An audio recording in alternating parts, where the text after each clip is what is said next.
First, let's talk about journals. You may hear journals referred to as academic or scholarly journals.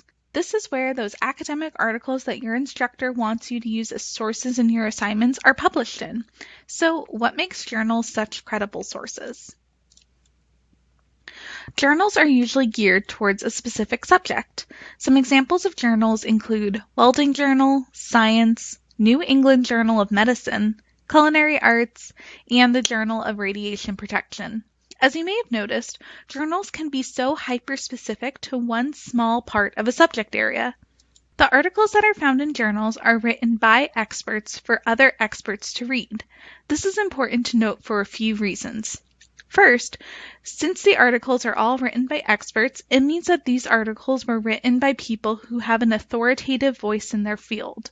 They might be professors, leading scientists or researchers, or scholars. Most of the time, the authors will have a PhD or a master's degree in the subject.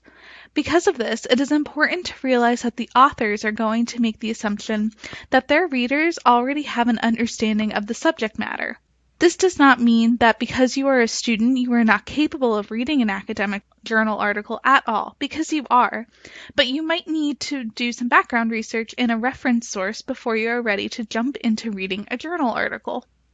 You may hear of a journal being peer-reviewed. This means that before the article could get published in the journal, the article must be reviewed by other experts on the subject matter. The other experts will review the article for accuracy and decide whether it meets the journal's standards and criteria for publishing. An article can't be published until it passes the peer review process.